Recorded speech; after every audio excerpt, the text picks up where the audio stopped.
Hello ladies and gentlemen, and welcome to Retro Gaming with Hopper. Today we're going to start working on our Deer Hunter USA machine. This one came in with the rest of the crap I bought. Not really crap, but the rest of the stuff I bought. This was a kind of a 4-machine package, and this was one of them. So we're going to get started on it today. As you can see, the cabinet is really in decent shape. Got a little bit of mark down there along the bottom and along the edge here. Yeah, look at him looking right at you. But this will be a fun game once I get it going. But this I have to chuckle every time I read this.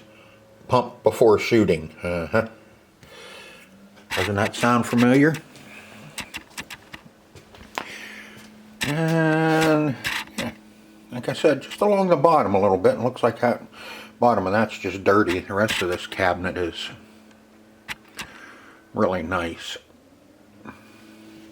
Side art looks good. Looks like it's been painted. I can see some gloss along the edge here. And so somebody did paint the cabinet. Looks like they painted it with some flat black instead of gloss. T-molding's a little rough. I'll put new T-molding on this. I normally do. It just makes them look a lot better with new T-molding on them. And everything's here. You got the coin box in there.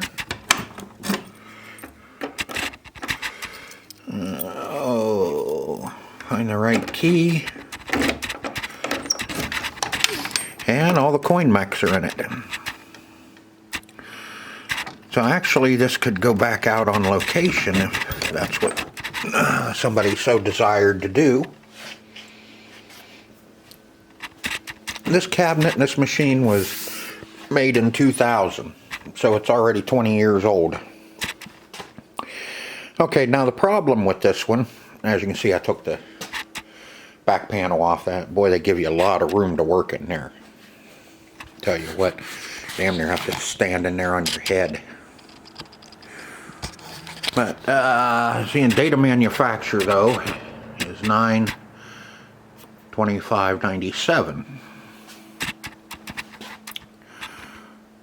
Produced by Dynamo Corp. Get you, that's a decent shot there. We got our model and serial number inspected. But when I looked up this monitor is a Well Gardner U2000. And from what I could gather, it was made in 2000. But I don't know for sure. The cabinet might be a 97. The monitor may have been changed once already. Or they made the Well Gardner U2000 before 97. Because I think it has to do with the number after the model number telling you when it was made. When I took the back door off, this was just kind of hanging there like that. Now the problem with this is when you fire it up, you can hear the power supply fire up. And we have some cabinet lights, but nothing on the monitor, and absolutely no sound, so it's not even playing blind.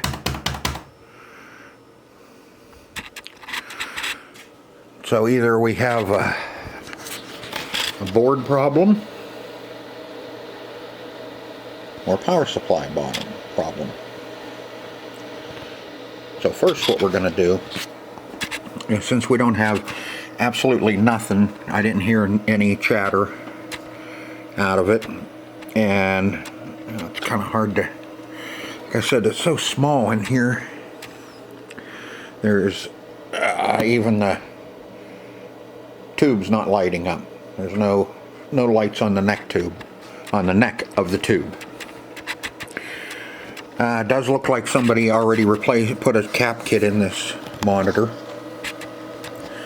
because I kind of looked it over, and you can see right there that one used to be glued down, so it was changed out with a newer. So somebody already put a cap kit in it. I don't know if that was the problem before or not, but there's absolutely nothing. So first of all, first thing we're going to do is we're going to see if we have any power to our monitor at all. This should be a between 115, 118, 120. Okay, got to get my multimeter out.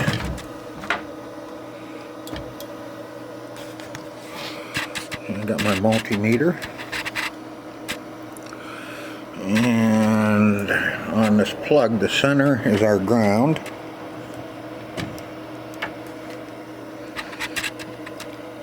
And the red is our 115.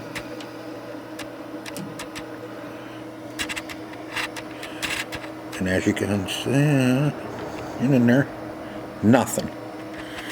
I mean, so we don't even have power to the monitor. Okay, as you can see, I had to do a little cut in my video. I'm not afraid to admit it. Some idiot had their voltmeter, their multimeter set on DC and not AC. That's why we didn't have any power to our monitor. So now, as you can see, now it's set on AC. So that's, you know, that's kind of important. Kind of an important thing to check is when you're testing, is to make sure you're on the right setting. Oops, sorry about that. Make sure you're on the right setting. So we'll test, see what kind of voltage we have now. And there you are, 125.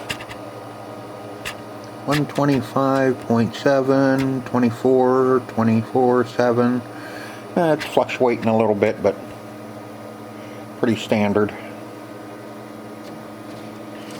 So now, since we got power to our monitor, but still nothing lighting up, let me get rid of that, and still nothing lighting up. Now, let's remove the board out of this and see if we can find anything unusual, burnt, fried, scarred, smelling funny, whatever. So let's get that out and see what we come up with. We'll get this put on the bench and we'll take a look at it. We got the boards out of it, and looking over the main board here, I don't see anything bad. Some of these caps feel a little bloated on the top. Not real bad, but I think we got some leakers. You can see they're kind of starting to get, because I don't know how long ago it's been that this cap kit was actually put in here. Tested the fuse tested out good. Just to, you know, start there anyway.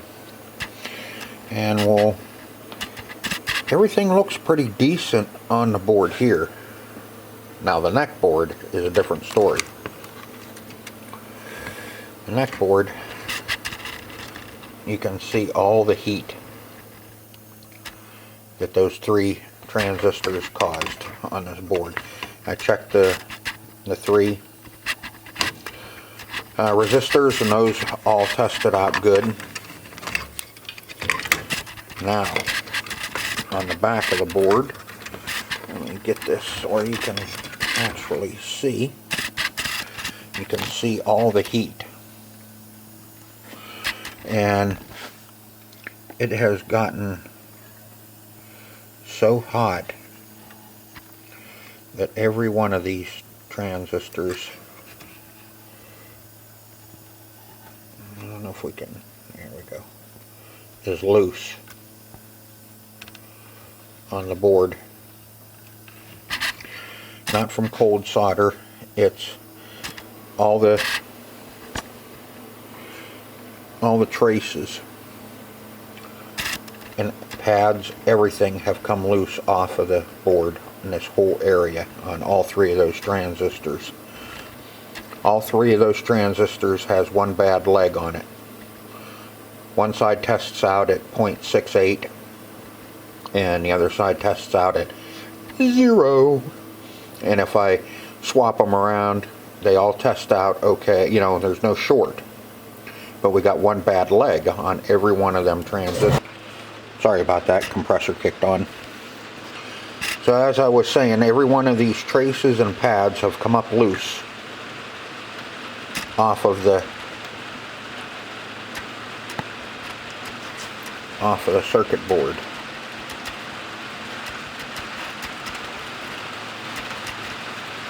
I think I got a little better shot. There, you can see the traces actually pulled off the circuit board on that one. That one's the same way, and so is this one. And this one resistor is the same way. You can see the pad, or the trace, bubbled up and peeling. So what I'm going to have to do is I'll replace these resistors the best I can, get them put in, and I'm going to have to run jumpers all through here to see if I can save this neck board. The neck board, I kind of looked, but I couldn't find one. I'd really like to save this one. You know, being on location, this thing was probably running for 24 hours a day, 7 days a week, so you know it's going to generate a lot of heat. But if it goes into somebody's house, man cave or something like that, it'll hold up. I get everything done. You can see they even put heat sinks on those transistors and it still generated that much heat that it actually burnt the board. I mean, that was close to being fire. Sucker had to stink. So that's where we're at on our monitor board. Like I said, this is a Well Gardner U2000. So I'm going to have to do a little finagling and do a little work on this board. And I'm going to go ahead and throw a cap kit in it, and we'll replace the caps in it, and replace those transistors, and we'll fix that little area up there, and we'll put it in and and go from there and see what happens. See if we can actually get something going on the screen. When you turn the machine on, you have lights on the marquee and the coin door, but I don't hear the game coming up. So I'm willing to bet there's probably something wrong with our game board as well. But first we got to get this monitor to light up before we can even attempt to start working on the game board. So let's. We need to get some parts in and get this fixed. So hang in there. This won't be long. For you, a second. For me, probably a week or a week and a half till I get everything in to actually fix that board. Okay, got the cap kit all put in. Changed all three of the MOSFETs for the red, green, and blue. And I'll show you my hackery that I had to do. See, all those were loose on the board, still are, but I had two two runners that were too close to the other pin, and wasn't sure if they were arcing off or not, but they were too close, so I jumped them from the pin to where it goes to, and cut the trace off of the board. That way I know it's not going to arc across over onto that pin. It's just that they were so loose and they're so close that, I don't know, any vibration or anything from the game could move them, whatever. So I got them done. I'll finish getting this all put in, and we'll take up and turn it on and see what happens. I checked all my connectors. I resoldered all of those. Put some extra solder on them, so we're gonna find out what's gonna happen now. So stay tuned. Okay, got everything all hooked up. I got the monitor all hooked up. Turned it on. Made sure we didn't have any fires or something jumping out at me. And I come around to the front and nothing. Not a thing. So I come down and I started checking out the logic board, and I was thinking to myself, you know, well, why are you screwing around testing everything, testing voltages and all that? Why don't you just pull this board out and put it in another one? So I pulled the board, put it in Tekken 3, and lo and behold, the board's good. So what's nice about these JAMAs is you can just unplug it, take it over to another machine, unplug the board in that one, plug it up, and you can test the board. And so now I know the board is good, so we don't have to screw with that. Like I said, I was checking a bunch of voltages and everything, making sure everything was going to it, which it is. I have my voltages coming in, and I have voltages, the signals going out to the monitor. So as long as I have signals going out to the monitor, that monitor should fire up if it's any good. But still got problems with the monitor. After I put a cap kit in it and reworked on the neck board, and I'm still not getting any power to it. So we're gonna pull the boards back out of it, put it back on the bench, and start looking at some other stuff. I think I'm gonna have to start looking at the high voltage side of the board. I don't think I have any power going through it, because we still don't have no neck glow. There's no light, nothing on the neck.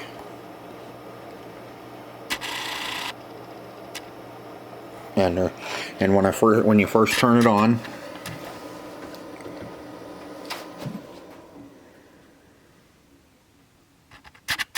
okay, now turn it on, and you don't even hear any chatter out of it.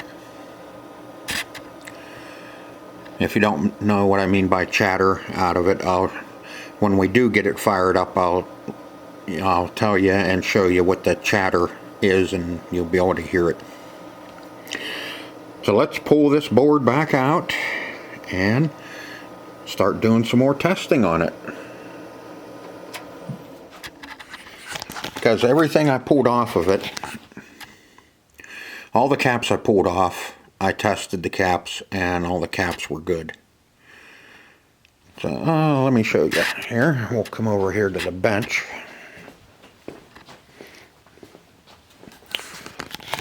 Here, I thought I was done with that one. Done with that one. I already had another one sitting up here ready to go and start working on. But you know how that goes. The old saying goes, crap happens. Okay. I'm gonna get out my little capacitor tester. These are nice to have. They're pretty inexpensive. You can get them on Amazon or eBay. I think they're only like about $8 or $9. It's a cheap one, but it doesn't matter. That's for what I'm using it for. That it's perfect. Okay, now let me grab one of these capacitors that I pulled out.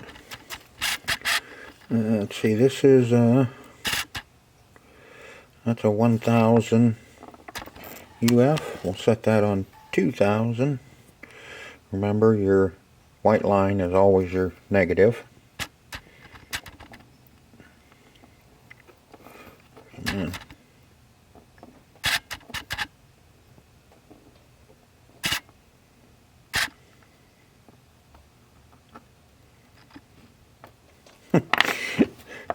Really kind of hard to do this. I guess I need to practice my chopsticks.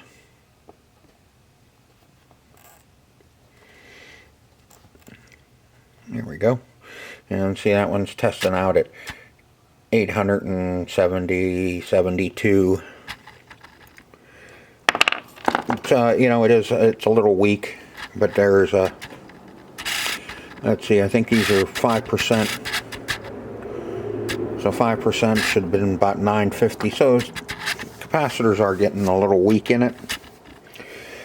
But that's how I check. I pull them out and check them.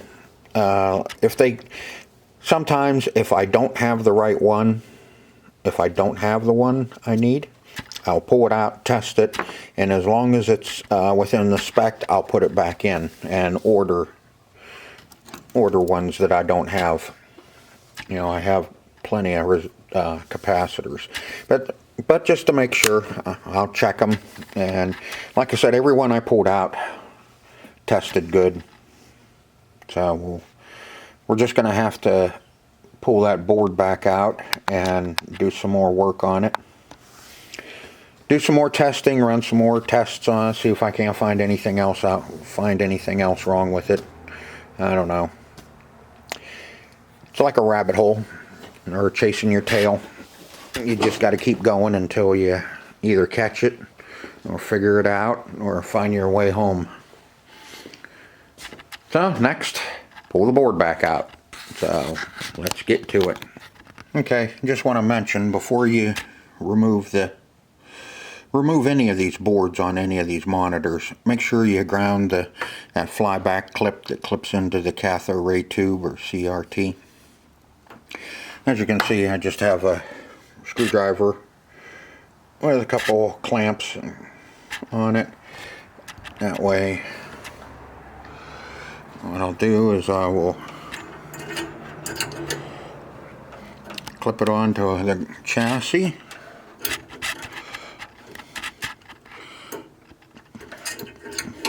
It'll stay. There we go. Flip it onto the chassis and then take the end of your screwdriver and go up to the CRT. I'm going to come in from the other side here and slide your screwdriver under that suction cup. You can get under, come on, and touch the clip. If you hear a snap, you know there was still juice left in it. Most of these monitors have a system in them that'll drain off the electricity off of the cathode ray tube and out of the flyback once you turn them off. But just to be safe, just in case there's something wrong with that, I ground it so I don't get a surprise when I reach up in there and grab that thing. Just a little food for thought, little word of advice, whatever. Let's ask Nutty. Nutty, is that a good idea? Okay, well, he didn't say anything, but he knows it is. He just sits up there and watches me. All right, so let's get that board out of there. This one's pretty simple. Got your power coming up. One of your grounds coming off of here. And then we got our video in. It's right there. What we'll do is we'll hang him out over here. Okay, and then we have one of our, these are the color wires to the back of the neck. Don't know what they're actually for. I'm sure somebody else does. I'm not that smart. I know how to fix them, but I don't know what actually everything is. This is another set coming off right down in there. And it go up to the back, to the neck of the tube. And should be one ground, which is on the neck board.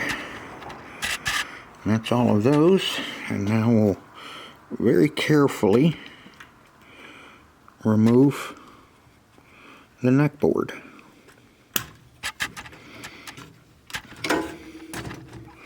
And there's the ground there. Coming off of the chassis, or nope, off of the tube. And now it's ready to come out of there. All we got to do is, we got 2 screws here. Look out the garage door for a minute while I grab a nut driver. Got two screws. Got one here.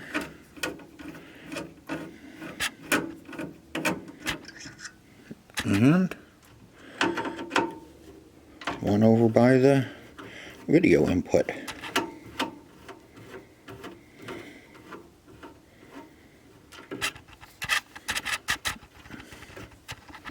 And him out.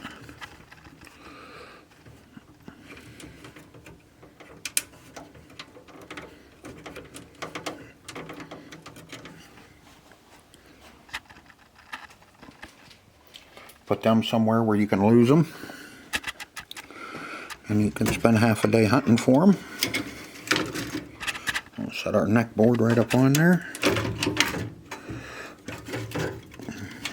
And just turn him a little bit. Oh. What do we got hooked? Oh, shoot. Forgot one. That is... Which one is that? That one goes around. Oh, yeah, kick over the panel. That's the one that goes to the adjustment plate.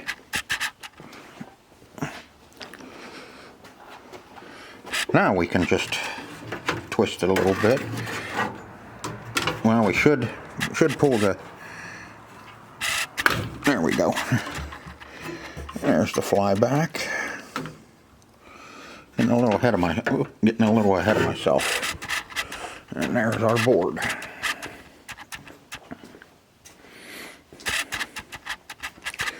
Not all the monitors have that adjustment panel on them.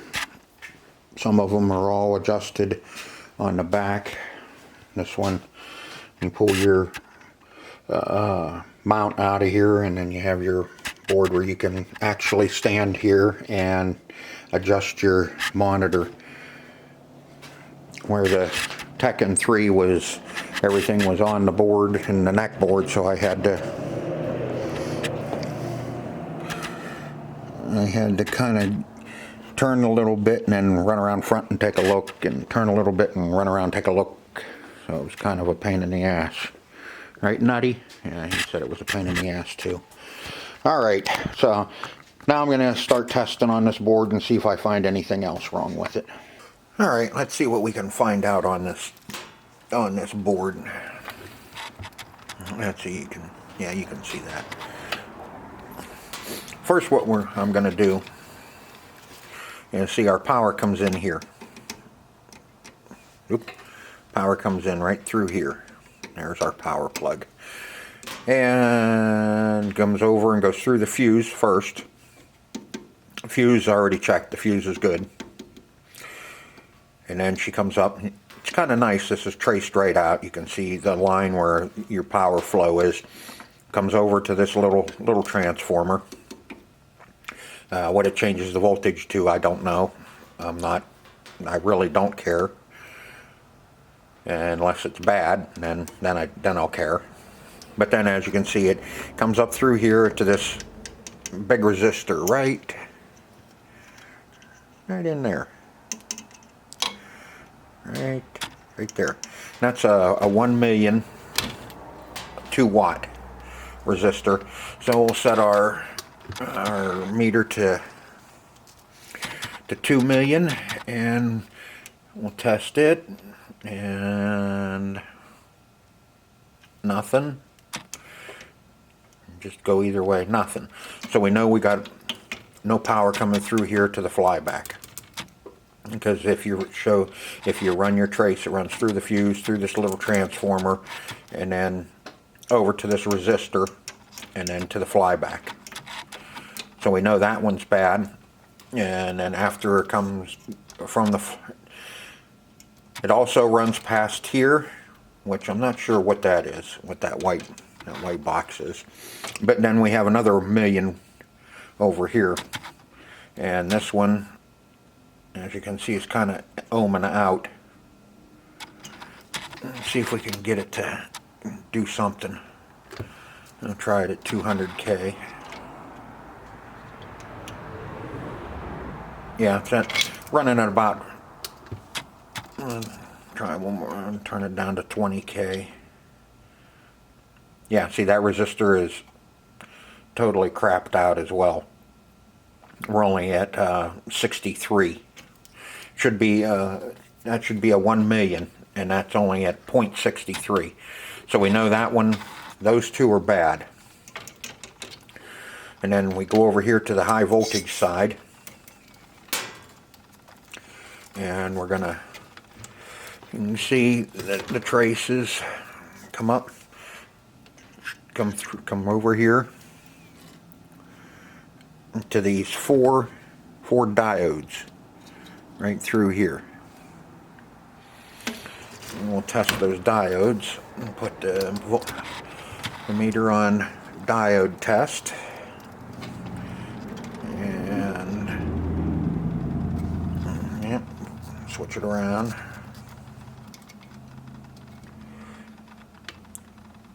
Come on, quit acting up. There we go. 0.55. The next one, 0.58. I have to swap the leads around. And oops. Swap the leads around.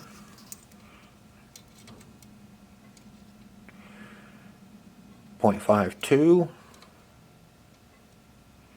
0.55. So you can see they're all pretty close to the same. All four of those diodes are good through there. Those four right there, all four of those are good. They should be like between 0.41, 0.42 to 0.7. I've had some that were like 0.71, and I've gone ahead and left them in. And on the high voltage, we have a high voltage MOSFET right in here. You can see them.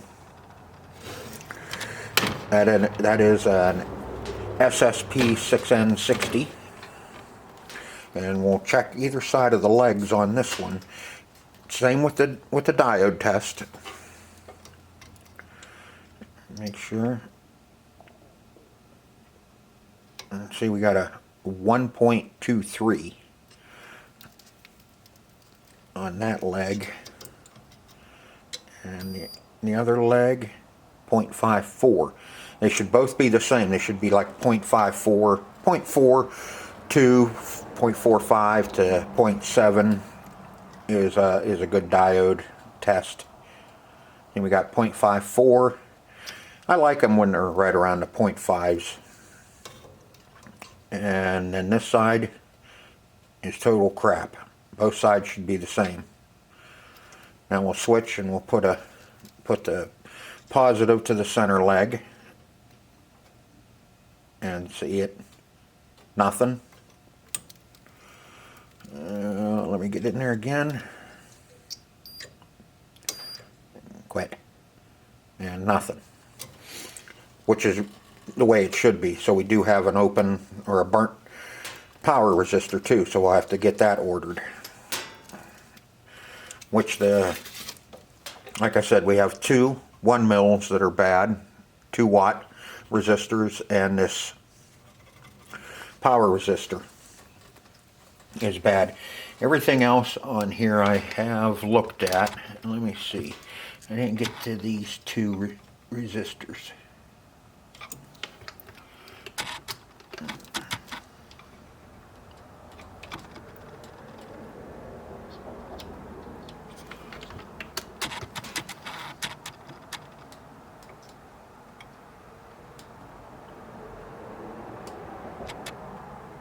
Yeah, that one's good. And so is that one. Both of them are 100K. And we have another big one right here.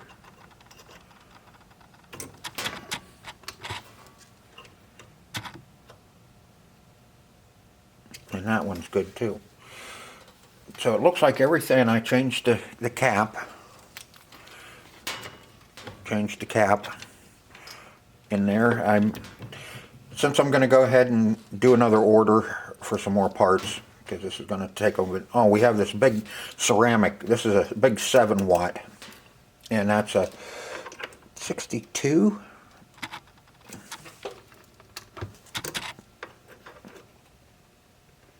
Yeah, 20. Yep. That one's good. So everything else on here looks okay. Yep, I might have another resistor on the back side here. It's bad. Let's see if I can.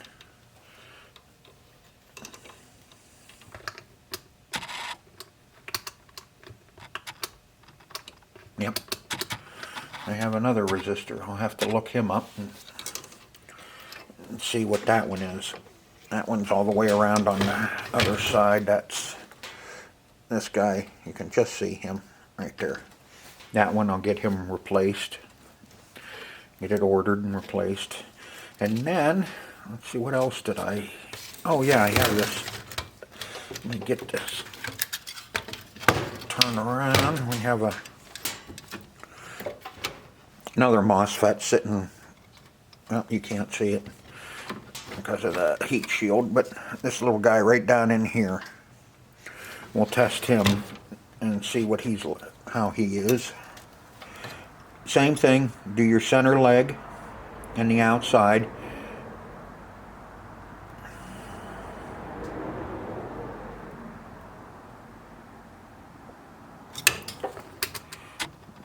Put that back on diode test.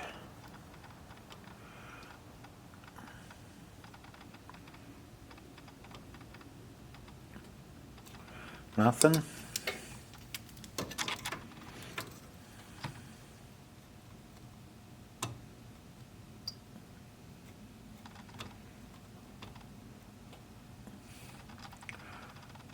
Nothing. Switch around. Now we'll put our negative on our center leg and check the outside legs again. Oop. 0.492. Same thing. Negative center. Positive to the outside legs. Ooh.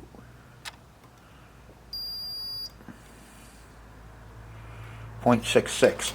Now see, that one's kind of varies quite a bit between the two posts.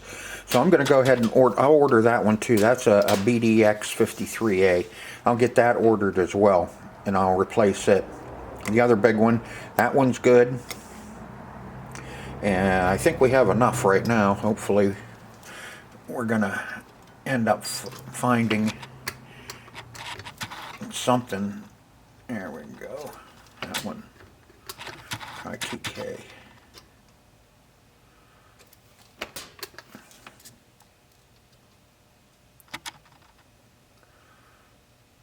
Yep, 1.3, 1.4. other one, 1.3, 1.4. Both of those are good. And 2 resistors. Just checked those. Out of the way. Check those 2. Those 2 are good. So far we have 3 bad resistors, bad MOSFET, power resistor, and 1 questionable. And I'll go ahead and replace it just so we know that it's good. We got 3 big diodes sitting right down in here too, on the high voltage side. We'll check them. 0.49. Swap my leads. 0.48. White side of these diodes is usually 0.48. Yeah, usually black, yeah. Black side of the diodes, usually your negative, and the white is your positive. So those 3 power diodes are good. I'm pretty sure those are power diodes, but what they do, who cares? All I know is they're bad, or they're good, so we're going to leave them alone. I don't know the theories and all that about on these. You know, what each individual thing does, but I do know how to test them. That was another diode sitting right next to that ceramic. I don't know what they're supposed to do. All I know is how to check them. I really don't care what they do, but if they're bad, I'll swap them out. That one is, yeah. Yeah, that one is good. Okay, so we only have, what do we have? We got 1, 2 bad resistors, bad MOSFET, and 1 questionable. We'll get them all changed out and go from there and see if we get anything out of it then. And if not, then we're just going to have to keep motoring through it and diving down into that rabbit hole and find some more bad parts. But at the moment, those are the only ones I have found that are bad. Now, I'll probably sit down and do some more testing on this stuff while I'm waiting for parts. I do have a lot of these little resistors here, and I have the smaller transistors, but the bigger stuff is usually different than what I have, always. Just like the resistors, you know, you order in a shit ton of resistors and you never have the one you need. And the big MOSFETs, every time you order a bunch of those, you know, as long as Well Gardner uses all the same ones, then that's fine, because we'll work on a lot of Well Gardner monitors, and we can use them on them as long as they use that particular MOSFET. So I think this video has been long enough. I'll get some parts ordered, and we'll get some parts in for this, and then we can hopefully get this finished up and working. So if you like the video, hit the like button. Give me a thumbs up. You know, thumbs up. Comment. You know, leave me a comment. And if you haven't subscribed, subscribe to the channel if you want to see more repairs on arcade machines and whatever else I can dig up. Pinball machines, claw machines, jukeboxes, whatever. We may even throw in a home video game system every now and then, just for the hell of it, because I get them in at times to fix for people. I used to do them all the time. I don't do home video games much at all. Most people are playing on their phones now. It's just the retro stuff that I work on. So enough of me blabbing along here. So till next time. See ya. Say goodbye to everyone. Oh yeah, that's right. You can't talk. You're just a stuffed squirrel.